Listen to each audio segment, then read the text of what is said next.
Hey guys, we're back updating the power rankings for the Amazing Race 37 following episode 7, which was another pretty fun episode with a pretty interesting result, but we'll get into it enough. But we have 7 teams to talk about, and that's wasting more time. Let's get into the video. So starting off at number 7, we have the latest boots from the season, and here we have Nick and Mike. And admittedly, I was wrong on this one. I thought Nick and Mike definitely had some legs to be like this underdog team that scraped their way to the final 3, only to be like the 3rd place finishers.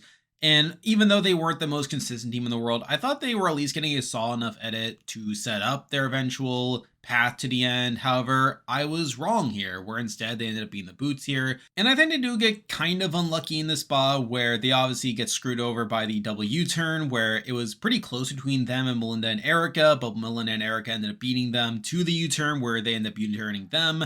And obviously they do get unfortunate in that regard.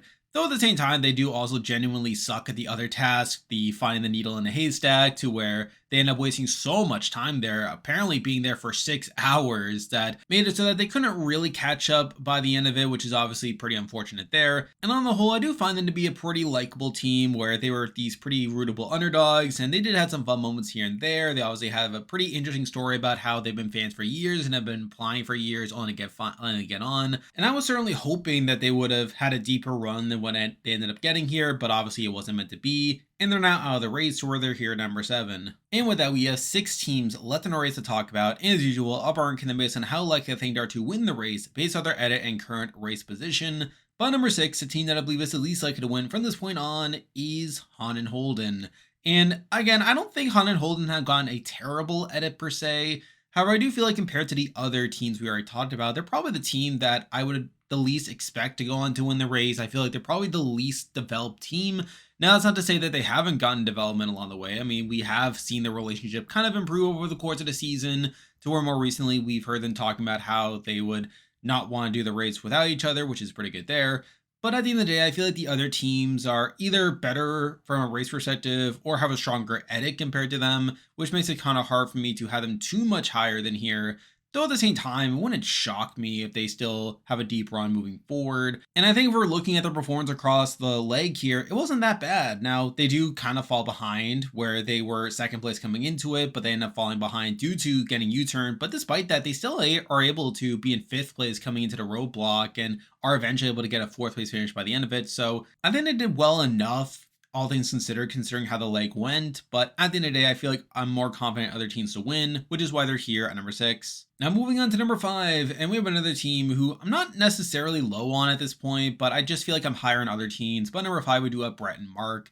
Now, I will admit that I have been a bit unfair to Brett and Mark in these rankings here, where it seems like I'm kind of down and out on them. And to be fair, like, I still kind of stand by my stance that they're not the most consistent racers in the world. However, this was still a solid leg for them where they were 4th place coming into it, and they were able to remain in the top 3 for most of it, where they were even 2nd place coming into the roadblock, and they were able to maintain that, getting all the way to a 2nd place finish there. So I do feel like that's pretty good at the end of the day, and I still think they are a team that could do well moving forward, but I feel like at this point I'm probably higher in other teams from a edit perspective, which is why they are here at number 5. Now moving on to number 4, and this is a team that is really only this high because of some edit things, but I feel like if we were looking at their performance, it's still kind of a rocky race for them. But number 4, we do have Melinda and Erica, who do have an interesting leg here, where they were 2nd to last coming into it.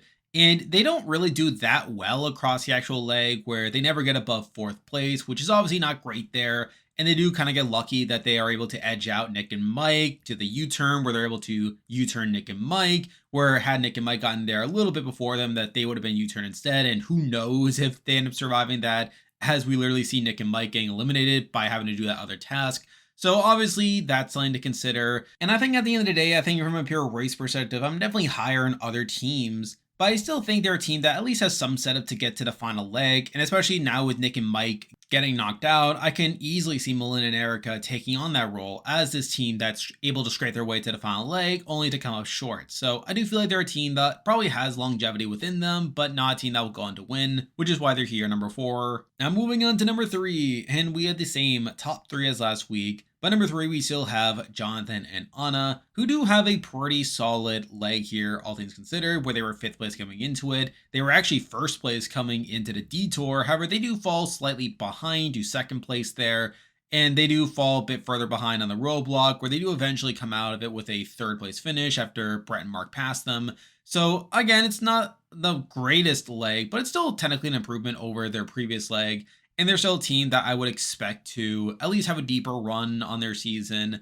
I could definitely see them being in the end game, for example, but not a team that I think is the most likely to win at this point, but a team that I'm probably more confident in than a lot of other teams, which is why they're here at number 3. Now moving on to number 2, and this was a bit of a debate here over whether this team should have been number 1 or if maybe some other team should have been at least in this spot, but after thinking about it, I did decide to stick to my guns. And number 2, we do have Alyssa and Josiah. And again, I feel like they're another consistent team on the season where they end up winning this leg here after being 3rd place coming into it. They're able to remain in the top 3 the entire time, where they were 2nd place coming into the detour. They end up being 1st coming out of the detour, and they're able to maintain that top spot to the very end. And again, that's all pretty good. I think they're a team that I could also very well see in the final leg. In a team that, again, if we are basing it purely off race performance, they're definitely looking pretty hot at this point. They're definitely a team that I would have at least some faith in to actually go on to win the race in general. Not to mention they get some good personal content also in this episode with them talking about how the money would help them pay off student loans and to start a family. So again, I think they are starting to get a bit more legs to go on to win the race. But even with how the race played out this week, I'm still a bit more confident in the number 1 team, which is why I do have to leave Alyssa and Josiah here at number 2. And now at number 1, the team that I believe is the most likely to win the Amazing Race 37 at this point is still Carson and Jack. And this may be a bit controversial, as obviously Carson and Jack had a very bad leg here, where despite them being 1st place coming into it, we see them really struggling with the self-driving aspect to it, where they end up getting lost on the way to the first task and nearly costing them the entire race, where they fall so far behind that seemed on paper that they had no shot of surviving. And they really get saved by the double U-turn twist, and also the fact that they were so bad at getting to the first task that it made it so that when Melinda and Erica, Nick and Mike were racing to the U-turn, they thought they were in the back of the pack. They assumed that Carson and Jack were ahead of them, not realizing that they were actually way far behind. And through that does result in Melinda and Erica deciding to U-turn Nick and Mike, and only realizing afterwards that there were still other envelopes in there, which is pretty funny there. But I do think Carson and Jack get massively saved by the double U-turn twist, where I feel like had that not happened, had Nick and Mike been able to just continue the race as normal, and same thing with Hannah and Holden, that Carson and Jack would have had pretty much no shot surviving this actual leg. But because of the double U-turn, and because of the fact that they were so far behind that they weren't even in consideration to be in the U-turn spot to begin with, and also the fact that Nick and Mike were so bad at that other detour that allowed them to eventually catch up, I do think Carson and Jack get very fortunate by what actually happens across his actual leg here. And obviously, when that comes to a team ranking at the end of the season, that will be a massive knock against them when I get to that. However, I think if we are taking that out, I still think this was a decent enough episode for Carson and Jack from an editor perspective, where we get set up early on about how Jack remains calm under pressure. And we see that really coming through, where we see Jack calming down Carson when Carson was freaking out about them getting lost. And I think from a pure edit perspective, I think that's also pretty good content there. Now, from a pure race perspective, the fact that they demonstrate that they are not very good at navigation is definitely a knock against them, and definitely is a reason to have them lower, as we saw Ryan and Dusty a couple seasons earlier have this really bad leg and have this massive comeback within it. And obviously they were a team that was pretty high on at the time, but they later demonstrated more inconsistency later on the season. And there's definitely a path for Carson and Jack to have a similar fate, especially now that they have been kind of exposed as having a flaws to their race.